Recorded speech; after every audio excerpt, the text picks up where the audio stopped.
Okay, so Rob and I are going to do some untimed but relatively fast phrase drill, so you can get some Q&A practice with your phrases, lots of familiar phrases. I got this from a seminar years ago. I'm not quite sure where I got it from, but I got this from a seminar, so I can't take credit for writing it, but let's go. Ready? Question. All right. Already we have talked about whether you were at the scene of the accident before the accident or after the accident. Please remind us whether on the day of the accident you were at the scene of the accident before the accident or after the accident. Okay. In October, on the date of the accident, I was at the scene of the accident only before the accident.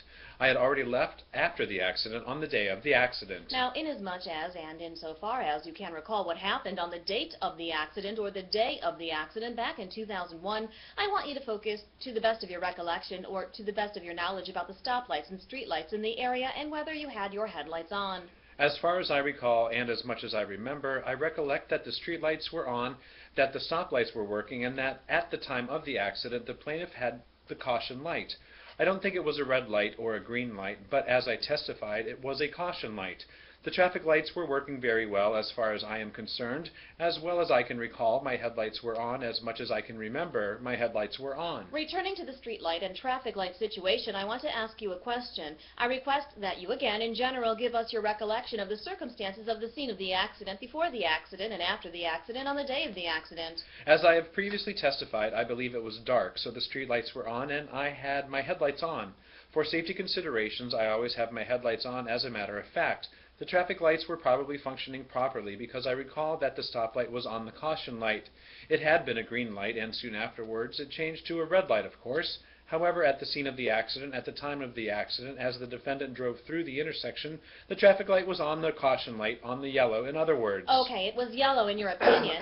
On the other hand, when you say the caution light was on, that was the yellow light, do you know or do you think that the defendant's motor vehicle was still in the intersection after the traffic light had turned to a red light? Yes, to the best of my knowledge and to the best of my recollection, at the time that the defendant's motor vehicle was in the intersection along with a gentleman with a motorcycle, the traffic light had changed to a red light.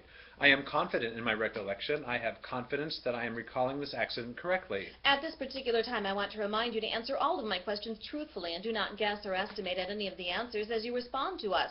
If you do not know the answer to a particular question, please say, I don't know, I don't think so, I don't believe so, I couldn't have had, I don't remember, I can't remember, I didn't see, etc. At no time do I want you to guess, speculate, give estimations, or estimate. Do you understand what I am asking and requesting of you? Yes, sir, I understand completely. I think I understood your directions. I am to answer with responses such as, I don't know, I don't think so, I don't think, I don't believe so, I don't believe, I couldn't have had, I couldn't have, I can't remember, I can't recall, I don't recall, I didn't recall, I didn't see it, and so on. Now, other than what you have already testified to, rather than ask you to give us more than you are able to, are you able to tell us whether your automobile was an automatic transmission, or do you think it was a standard transmission? I can't be sure if my automobile's transmission was automatic or standard. I don't know about those particular specific issues about motor vehicles. Other than what I've already testified, and more than that, I don't know much about the mechanics of motor vehicles or motorcycles or anything with a motor.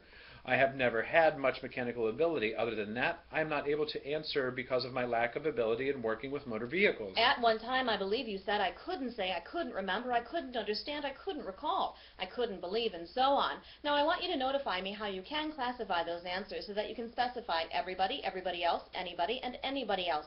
To clarify, I would like a specification, your notification to us, any specifications or classifications that you have remembered in this cause of action. However, I must caution you that how far I go in this cause of action is dependent upon your complete competency. As a result of your concern on this rule, let me attempt to notify you, clarify, specify, and classify for you about what notifications and which specifications I have made, in addition to specifications I have specified in the past to everybody else and anybody else who was involved. I must say I couldn't remember, I couldn't believe, I couldn't recall, I couldn't believe so, and I couldn't understand. Thank you. Thanks for the information. That was completely competent explanation. You explained it with competence and in a complete manner. In the past, I have received only incompetent, irrelevant explanations. People have explained it incompetently, and I object to those explanations. I object because they are against all legal principles as a matter of law. As a matter of fact, this happens so often that I have been forced to prepare all counsel and members of the City Council in issues as a matter of law and as a matter of fact. Therefore, there was and there have been no problems as a result of my explaining these rules in a careful way. I also thank you for telling me that he failed to understand. Thanks for the opportunity to give my side of this lawsuit. The attorneys for the defendant and the attorneys for the plaintiffs have both been in violation. I have prepared a compilation of every violation, traffic violation, while traveling beyond boundaries that I don't know. I would never violate that, make no violation, compile all compilations, and attempt to avoid escalating it, all escalations as a matter of fact. Did you ever or have you ever had a combination of these characteristics where you have combined all characteristics into one circumstantial combination as having everything that everybody requires in their initial recommendation? Is that what your combination recommends in this requirement, which will combine all physical characteristics? In response to your interrogatories, I have had a combination of these characteristics in which we would want to bring or combine all elements as a circumstantial combination. When we initially recommended these requirements, our recommendation did not include a combination of all physical characteristics. Directing your attention, calling your attention to the emphasis on installation of the rearview mirror on the vehicle. Who installed it and who did the installation? Was it an agent of the agency identified by the insurance carrier? I have no idea, no recollection of who installed it, who did the installation of the rearview mirror. I think the installation was made in 2000, 2001, 2002, 2003, or 2004. I am not really sure. I recall when I was told it was ready, I received a receipt. The more I deliberate about this issue, I believe it may have been 2002, 2003, or maybe even 2005. Yes, 2005 is a good estimate, a good estimation of my determination.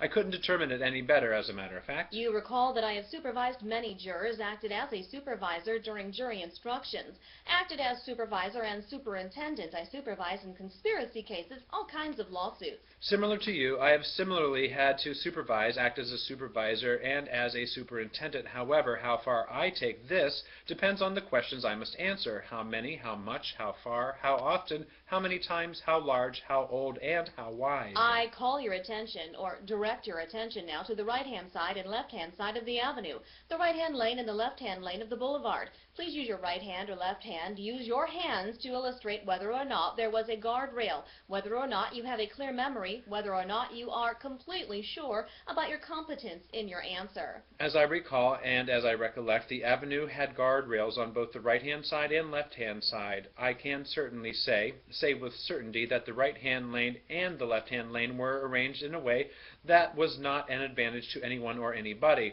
Whether or not I am certain, whether or not I have no doubt about what happened in 2002, 2003, and 2004, I am not able to determine to make a determination regarding that problem. And that's it. Good luck. Happy practicing.